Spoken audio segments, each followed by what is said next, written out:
Hey, what's going on everybody? It's Mike here from EH3 Garage. Welcome back to the channel. Before we get things started, you guys are new to the channel, make sure to go and hit the subscribe button and turn on that notification. And today we have another special vehicle in our shop, introducing this 1994 Honda Civic Si, 100% original, unmodified, just under 100,000 miles at 99,900 miles. Now, the car is a 1994's 26-year-old vehicle. Obviously, we use some cosmetic work, and that's where Brian's gonna come in, tell you guys later on what we will be doing. But before we do that, why don't we take a quick tour on this special car.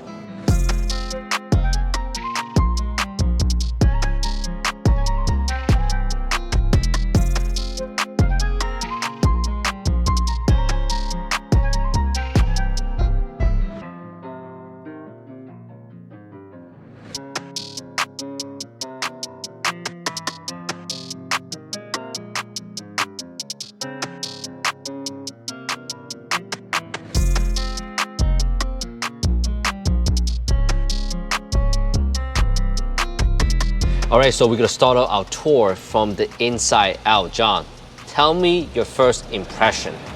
My first impression is I'm in love.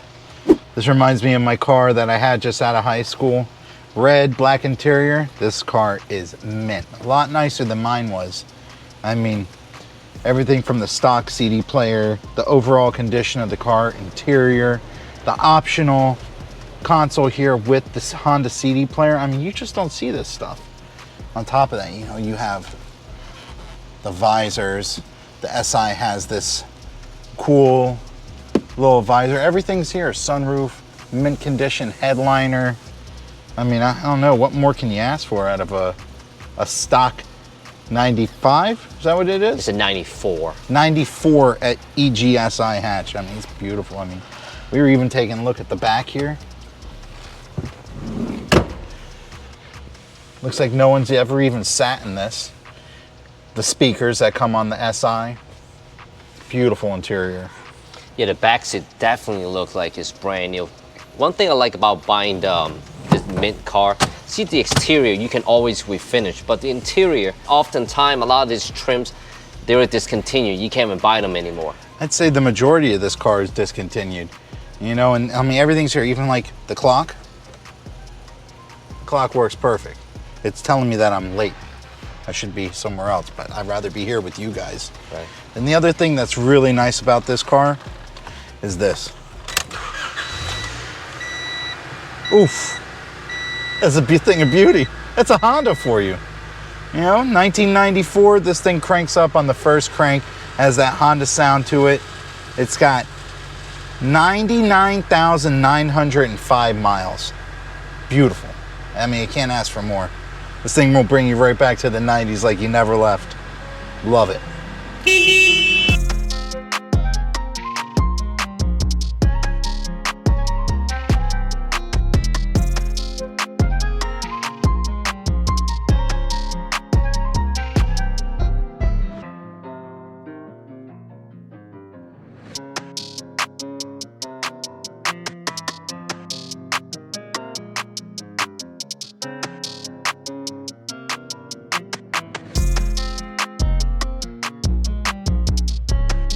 All right, so under the hood, 1.6 single overhead cam VTEC engine. Oh, I mean, what screams horsepower more than a 1.6 liter single cam? This thing is just all about getting down. This is the one thing that's, the one trim engine that's different than all the other EGs is, this is the single cam VTEC, the CX, the VX, they were very economy motors. This one had the idea to make it a little bit more performance, and this thing is all original, cruise control, power steering, AC, even has ABS. It's just crazy. You'd never get a chance to see a car in this condition unmolested by sickos like you and me. I'd put a B series in here, a K series in it, but this thing is like starting over. Look at that. Honda of Canada. Talking about B series, I think the JDM version SIR come with a B16. Correct. It come with a B16. Does it come automatic or just manual? So in the EG and hatchback, I believe it came manual. I think in the 4 doors and the coupe models, if I'm not mistaken, they came automatic. But I'm not going to pretend to tell you that I know what I'm talking about when it comes to JDM market, but I know here in the US, it only came stick, 5-speed.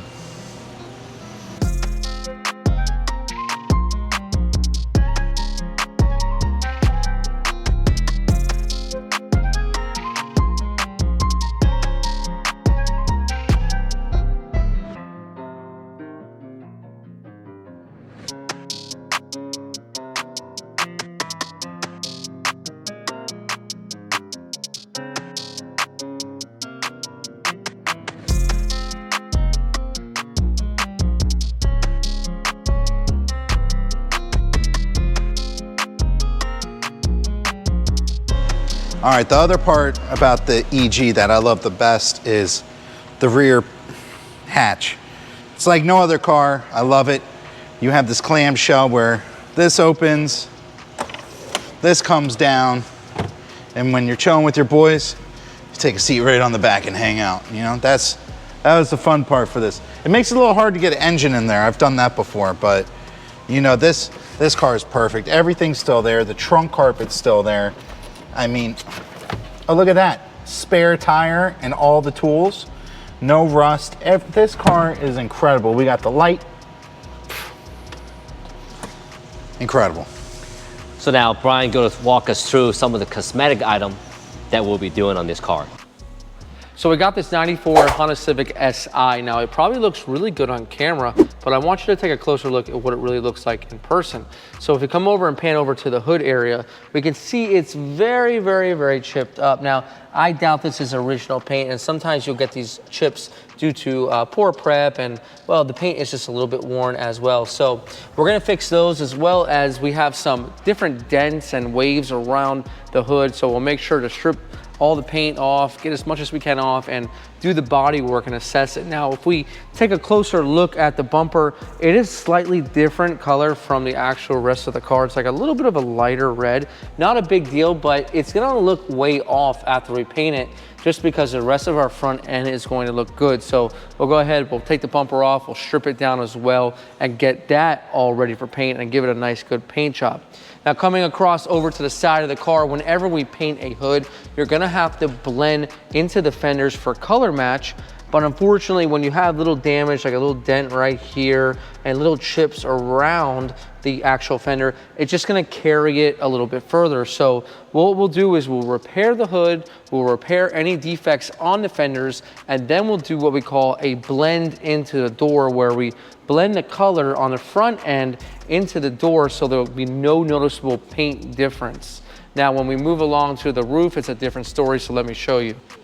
Now, here's where it gets fun, because I'm not sure exactly what is going on here. You can see we have some, what it looks like key marks, but it looks to me like some sort of cracking. I kind of see possible Bondo cracking. Maybe there's Bondo in the roof right here. Maybe something fell on it and just cracked it all. We can see using a magnet, if there is, well, it still sticks, so it's not too thick, but it does sound like there might be a little bit Bondo. So we're gonna have to strip this whole entire area and get down to it and take everything off that was actually on it before, and then redo the Bondo and the primer and all that, and we'll give the roof a nice, beautiful paint job. And taking a look at the trims, everything looks like it's in good condition. Now, we're gonna turn this over to Mike, and well, he's gonna take it apart and get it ready for the prepping process. You see, the first stage before we can touch this car is we have to tear it down. That means that we're not gonna get any sort of paint or any sort of sanding on any parts we don't want. So we'll do a tear down first, and then we'll take the car back into the body shop and start the dust. All right, so before we send the car to Brian, first thing on the list, we want to go ahead and get all the dents removed from the body. I know we have a few dents on both doors. To make it easier for him, we're gonna go ahead and remove both door panels.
All right, guys, we got most of the item on both doors stripped down. Next up, let's go and remove the front bumper.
Well guys, I am all done here. Next up, Kyle from Cosmetic sort of come in here, work on the car dents. Now with everything removed, it's gonna make it a lot easier for him to work on the car.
Now, once Mike got everything disassembled on the car, it was time for us to take that hood into the body shop and get started on it. Now, this whole entire hood had pits and chips everywhere, and the only way to really reinsure a warranty job is to take this thing down to metal, and it had over 5 layers of paint. That's 5 paint jobs.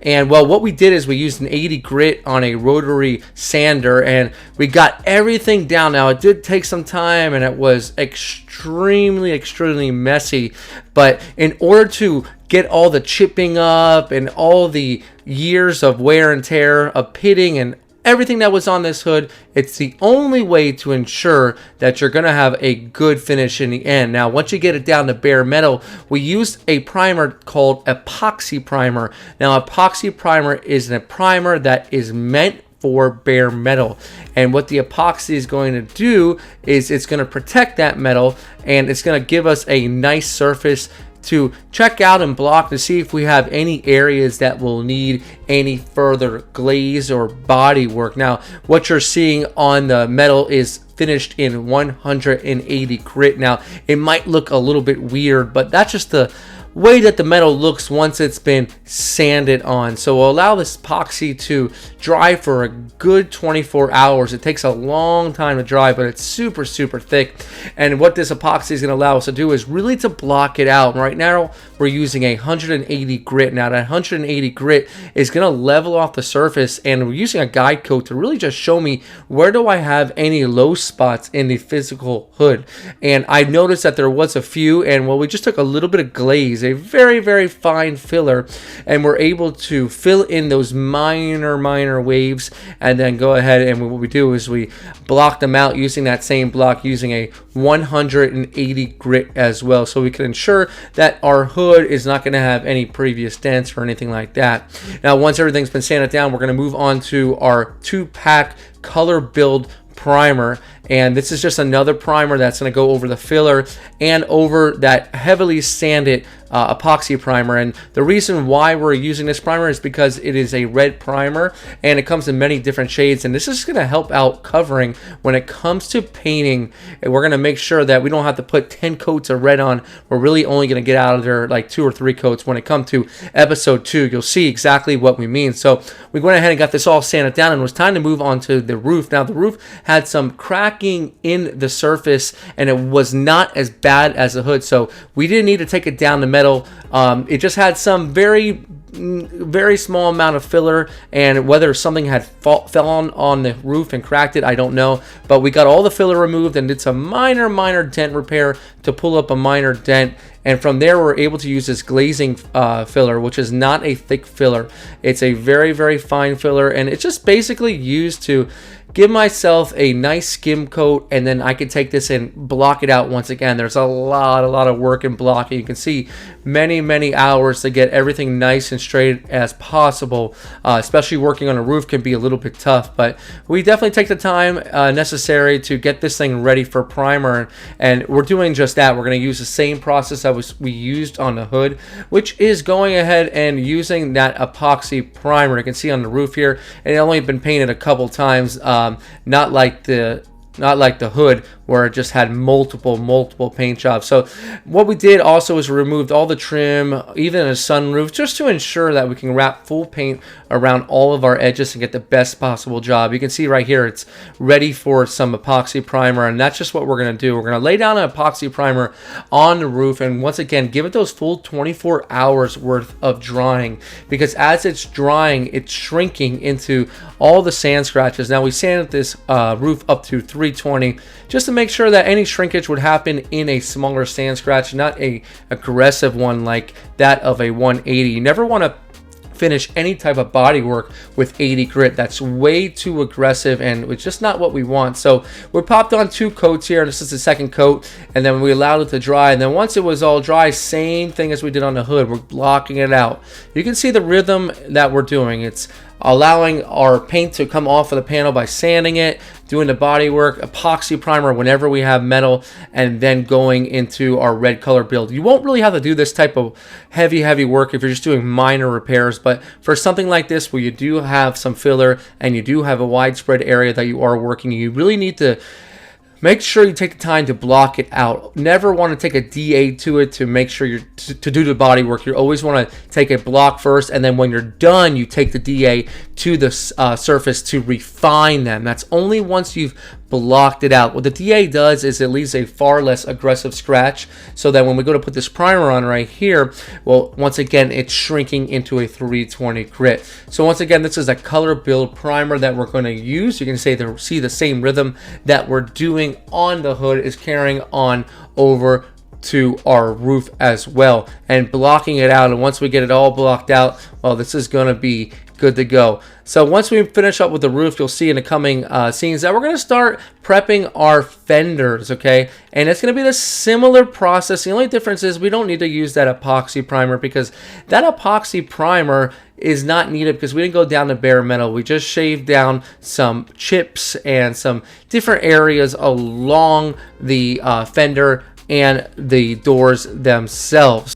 Now taking a look at these fenders, you can see those chips that we just discussed. And you know, on camera you barely see them, but in person, well, they're just a little bit too noticeable. You can see a chip on the bottom here we just noticed last minute. Then I'm going to go ahead and fix for the customer to make sure this is nice as possible. We're using a 180 grit here, and 180 grit on the DA using an interface pad is going to take the contours. When you're working with body fill, you really want to get a block on it, but when you're moving around different areas that have like contours, it's not a bad idea also to use that interface pad so that it sands evenly. You can see here on the bottom of the door, we're just taking a block to feather that chip out, and that's all you need to do. It doesn't need any filler. So with this whole door detrimmed, we can really sand out all the areas. Now, the problem with not taking off any panels or moldings is eventually you're going to get chipping around those different areas because the paint doesn't go underneath the molding, it doesn't go on the inside of the door handle. So the same process we did on the driver's side is the same process that you'll see here on the passenger side. We're scuffing off that door for a blend, meaning we can't guarantee that this color is going to be perfect if we just paint the fender. So we're blending our color into the door, and by doing so, we're scuffing this door with a around 500 to 600 grit scratch, all right, making sure we don't burn through on our edges. And you can see once again that we're scuffing into all of those areas that are hard to get. Moving along to the color build primer, we don't need to use that epoxy because we don't have any bare metal. So we'll just go ahead and cover up our areas. And once again, using that red color build is going to save us so much time and material, so we don't have multiple coats going on our panels. We'll sand this down with a 400 grit, and this is basically getting it ready for paint, which you'll see in episode 2. It's jam-packed with paint work. That's going to wrap things up for the prep work for episode 1. We're going to turn this back over to myself and Mike, and we're going to go over what the car looks like once it's all been prepped out. And well, stay tuned for that episode 2. Well, we'll talk to you about what we're going to be doing in that episode.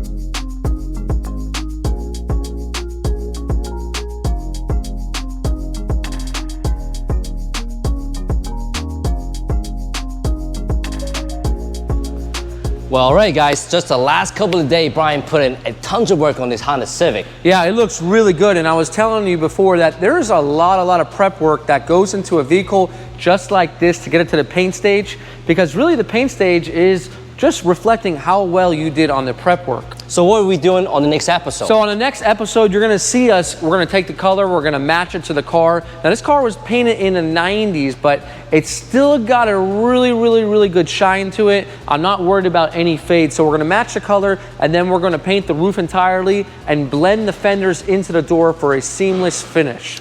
Be sure to catch us on the next episode. Make sure to subscribe to the channel and give us a thumbs up. As always, thank you so much for watching. I hope to see you guys on the next one.